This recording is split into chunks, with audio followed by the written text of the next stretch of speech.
ओम शांति। आज बाप दादा के 5 अक्टूबर 2021 के ईश्वरीय महावाक्य हैं। मीठे बच्चे, आत्मा और शरीर जो पतित और काले बन गए हैं, बाप की याद से इन्हें पावन बनाओ, क्योंकि अब पावन दुनिया में चलना है। प्रश्न: भगवान किन बच्चों को मिलता है? बाप ने कौन सा हिसाब बतलाया है? उत्तर: जिन्होंने शुरू से भक्ति की है उन्हें ही भगवान मिलता है।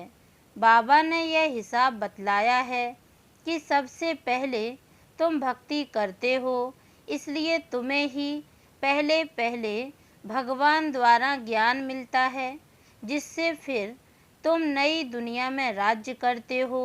बाप कहते हैं, तुमने आधा कल्प मुझे याद किया है, अब मैं आया हूँ तुम्हें भक्ति का फल देने। गीत: मरना तेरी गली में। ओम शांति। बच्चों ने गीत सुना।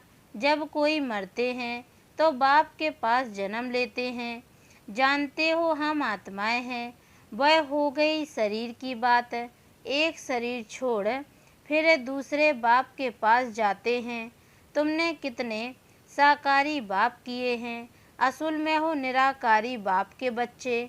तुम आत्मा परम पिता परमात्मा के बच्चे हो। रहने वाले भी वहाँ के हो, जिसको निर्वाण धाम व शांति धाम कहा जाता है। बाप भी वहाँ रहते हैं। यहाँ तुम आकर लौकिक बाप के बच्चे बनते हो तो फिर उस बाप को भूल जाते हो। सतयुग में तुम सुखी बन जाते हो तो उस पार लौकिक बाप को भूल जाते हो। सुख में उस बाप का सिमरण नहीं करते हो, दुख में याद करते हो और आत्मा याद करती है। जब लौकिक बाप को याद करती है तो बुद्धि शरीर तरफ रहती है। उस बाबा को याद करेंगे तो कहेंगे ओ बाबा। हैं दोनों बाबा, राइट अक्षर बाप ही है। वह भी फादर, यह भी फादर। आत्मा रूहानी बाप को याद करती है तो बुद्धि वहाँ चली जाती है। यह बाप बैठ बच्चों को समझाते हैं। अभी तुम जानते हो बाबा आया हुआ है, हमको अपना बनाया है। बाप कहते हैं, पहले पहले हमने तुमको स्वर्ग में भेजा। तुम बहुत साहूकार थे, फिर 84 जन्म ले। ड्रामा प्लान अनुसार अभी तुम दुखी हो पड़े हो। ड्रामा अनुसार यह पुरानी दुनिया खत्म होनी है। तुम्हारी आत्मा और शरीर, यह शरीर रूपी वस्त्र सतो प्रधान थे। फिर गोल्डन एज से आत्मा सिल्वर एज में आ गई तो शरीर भी सिल्वर में आया, फिर कॉपर एज में आए।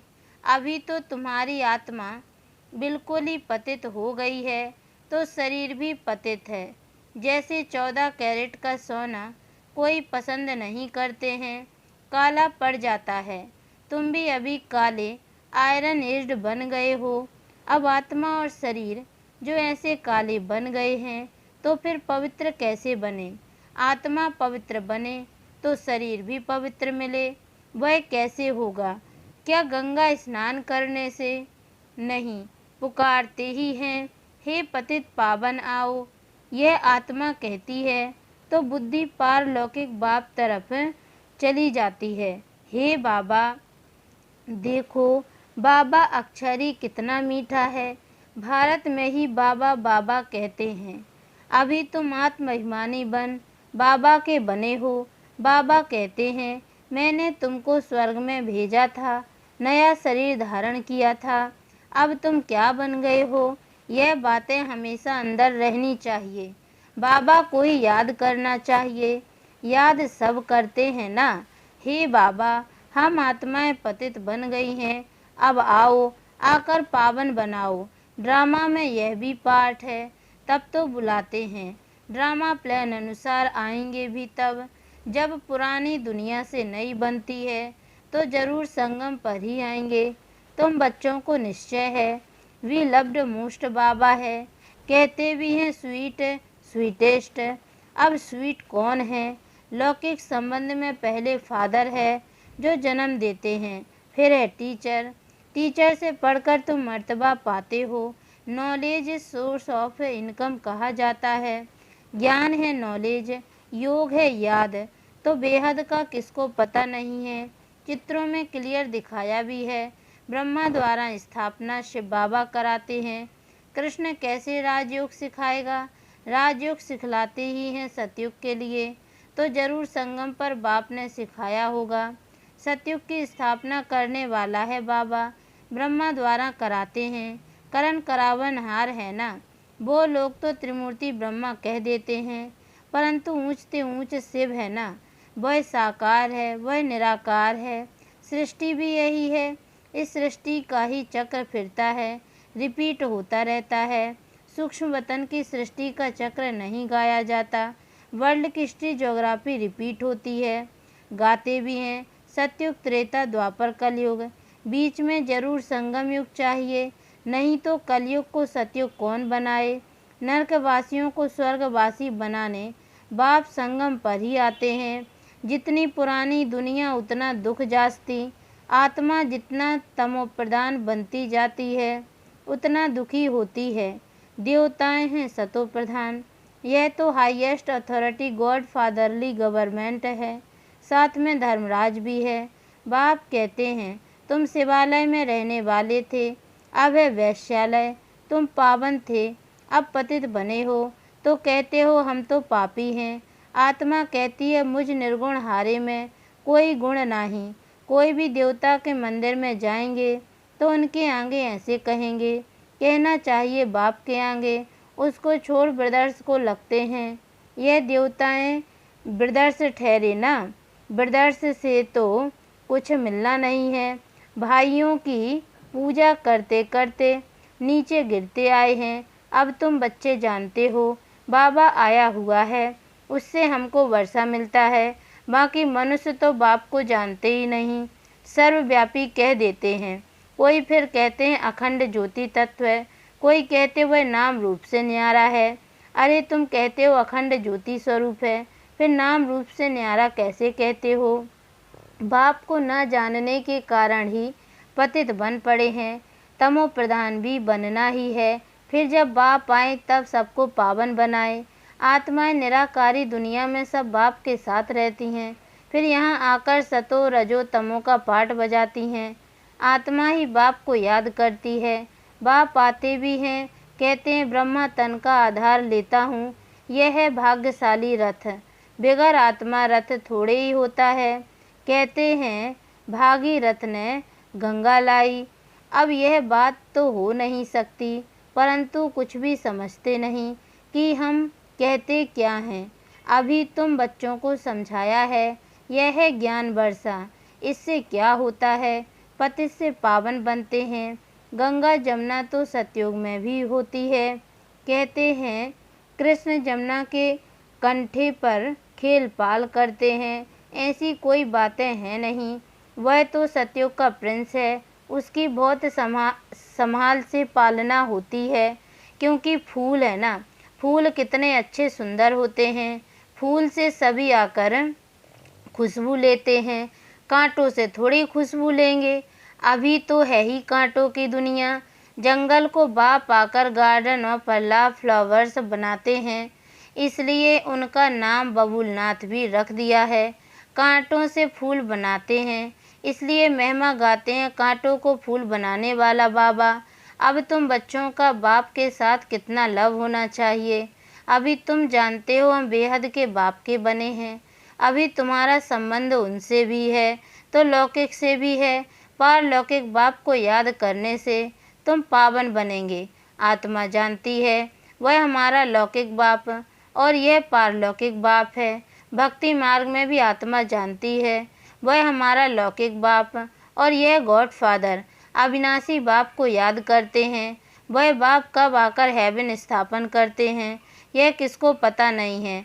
बाप आते ही हैं पतितों को पावन बनाने, तो जरूर संगम पर आएंगे। शास्त्रों में तो कल्प की आयु लाखों वर्ष लिखकर मनुष्यों को बिल्कुल घोर अंधियारे में डाल दिया है। कहते हैं जो बहुत भक्ति करते हैं उन्हें भगवान मिलता है, तो सबसे जास्ती भक्ति करने वाले को जरूर पहले मिलना चाहिए। बाप ने हिसाब भी बतलाया है। सबसे पहले भक्ति तुम करते हो, तुमको ही पहले भगवान द्वारा ज्ञान मिलना चाहिए। जो फिर तुम ही नई दुनिया में राज्य करो।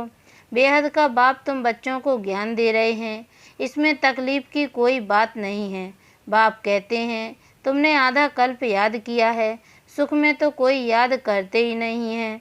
अंत में जब दुखी हो जाते हैं तब हम आकर सुखी बनाते हैं। अभी तुम बहुत बड़े आदमी बनते हो, चीफ मिनिस्टर, प्राइम मिनिस्टर आदि के बंगले कितने फर्स्ट क्लास होते हैं, सारा फर्नीचर ऐसा फर्स्ट क्लास होगा। तुम तो कितने बड़े आदमी देवता बनते हो, दैवी गुण वाले देवता स्वर्ग के मालिक बनते हो। वहाँ तुम्हारे लिए महल भी हीरे जवाहरातों के होते हैं। वहाँ तुम्हारा फर्नीचर सोने जड़ित का फर्स्ट क्लास होगा। यह है रुद्र ज्ञान यज्ञ। शिव को रुद्र भी कहते हैं। जब भक्ति पूरी होती है तो भगवान रुद्र यज्ञ रचते हैं। सतयुग में यज्ञ अथवा भक्ति की बात ही नहीं। इस समय ही बाप यह अविनाशी रुद्र ज्ञान यज्ञ रचते हैं, जिसका फिर बाद में गायन चलता है। भक्ति तो सदैव नहीं चलती रहेगी। भक्ति और ज्ञान, भक्ति है रात, ज्ञान है दिन। बाप आकर दिन बनाते हैं तो बच्चों का भी बाप के साथ कितना लव होना चाहिए। बाप हमको विश्व का मालिक बनाते हैं। मोस्ट विलव्ड बाबा है ना, उनसे ज़्यादा प्यारी वस्तु कोई हो ना सके। आधा कल्प से याद करते आए हैं, बाबा आकर हमारे दुख हरो। अब बाप आए हैं, समझाते हैं बच्चे तुम्हें अपने ग्रस्त व्यवहार में रहना ही है। यहाँ बाप के पास, बाबा के पास कहाँ तक बैठेंगे।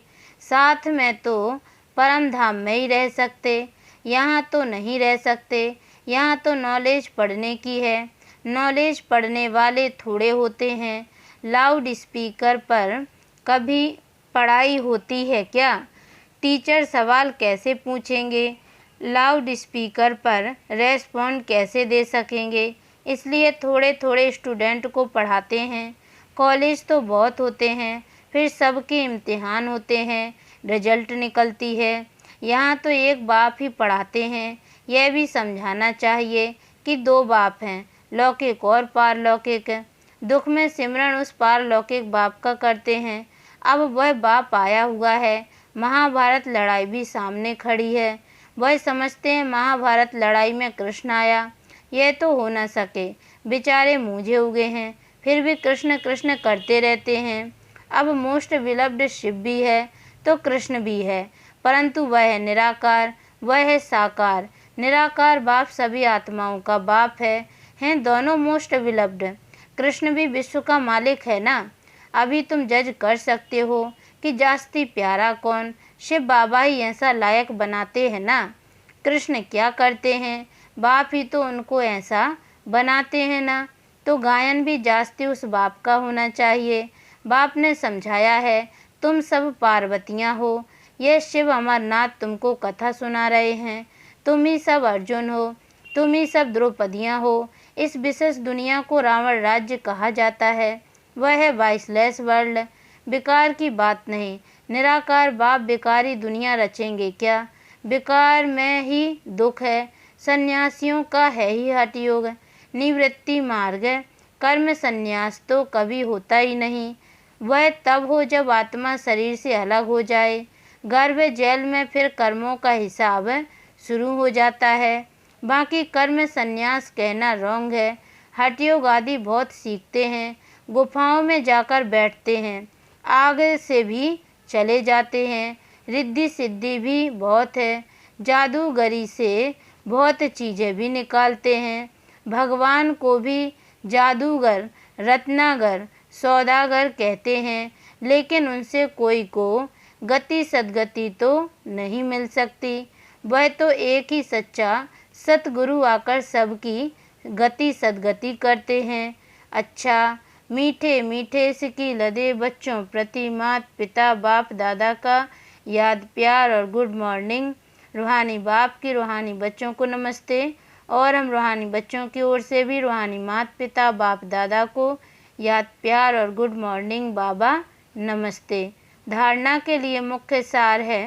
पहली पॉइंट है, कांटों से फूल बनाने वाला मोस्ट विलव्ड एक बाप है। उसे बहुत लव से याद करना है। खुशबूदार पावन फूल बन सबको सुख देना है। दूसरी पॉइंट, यह नॉलेज पढ़ाई सोर्स ऑफ इनकम है। इससे 21 जन्म के लिए तुम बहुत बड़े आदमी बनते हो, इसलिए इसे अच्छी रीति पढ़ना और पढ़ाना है। आत्म अभिमानी बनना है। वरदान, बाप दादा को अपना साथी समझकर डबल फोर्स से कार्य करने वाले सहज योगी भव। कोई भी कार्य करते बाप दादा को अपना साथी बना लो तो डबल फोर्स से कार्य होगा और स्मृति भी बहुत सहज रहेगी, क्योंकि जो सदा साथ रहता है उसकी याद स्वतः बनी रहती है। तो ऐसे साथी रहने से व बुद्धि द्वारा निरंतर सत का संग करने से सहज योगी बन जाएंगे और पावरफुल संग होने के कारण हर कर्तव्य में आपका डबल फोर्स रहेगा, जिससे हर कार्य में सफलता की अनुभूति होगी। स्लोगन, महारथी वह हैं जो कभी माया के प्रभाव में परवश ना हो। ओम शांति।